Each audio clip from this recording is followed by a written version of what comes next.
It doesn't matter what software you edit your videos on. If you have any interest in cinematic color grading, there's a good chance that you're making one of these 5 mistakes. Now before I jump in, I'm giving away one full license of DaVinci Resolve Studio. To stand a chance, drop a line in the comments below and let me know what software you're currently editing on. The winner will be announced on all my socials by 21 March. Mistake number 1, an inconsistency in contrast. When cutting between these shots, you'll notice that they differ in contrast, even though it's the same scene in the same light, making it look unprofessional.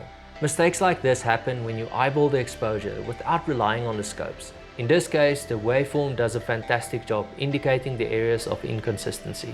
Instead of comparing 2 clips next to each other, the better practice would be to compare the 2 waveforms.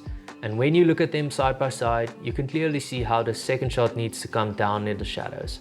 For contrast, I usually turn off the colorize function, but the best way to guarantee an accurate match is to make use of a reference line set within the perimeters of your first clip. Now you can use this reference as a baseline for all the clips in your sequence, but I still like to compare each clip with the previous one, and this leads me to mistake number 2.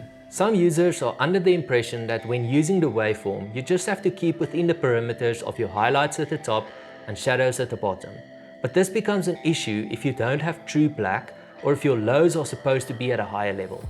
In the wide shot, I'm dragging the lows down to just above the line because I've got true black in the frame. But what if I crop in or use a close-up shot? All of a sudden, we don't have these blacks anymore.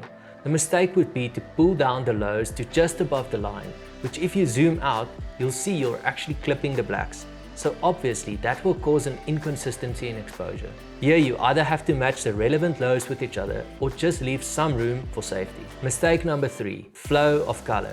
When you're cutting a scene with shots taken at different times or in different light, there's always the chance that the frames won't match up when played in a sequence. Here I'm referring to areas in your frame that show inconsistency, like in this example. Looking at these shots, you'll see the greens differ in each frame, and that's because they were all shot at different locations. But the goal is to make the shots feel like they're happening within moments from each other, which means the greens are supposed to match. Using the HSL qualifier, you can isolate the greens and simply adjust to a tone most fitting overall to the scene. This might mean desaturating or making it cooler. The best way to ensure you're on the right track is to use the frame comparison function. Select all the clips, giving you an overview of how they flow together.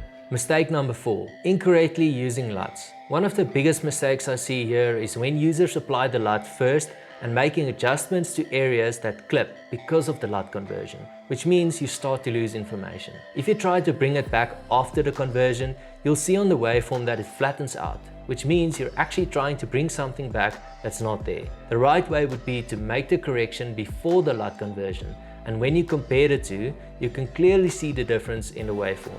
Mistake number 5, messing up the midtones. Now when I say midtones, I really mean skin tones. Midtones play such a vital role in your overall image that in most cases, it's perfectly fine to go for unbalanced shadows and highlights. But when the midtones are off, the entire image will suffer, most prominently visible in skin tone. There are exceptions where skin tone doesn't matter, but when the lighting in a scene requires the skin tone to be accurate and it's not, that's when you have a problem. I made a detailed video about how to achieve this, as well as some other videos going more in depth with these topics. Thanks so much for watching, and I'll see you in the next one.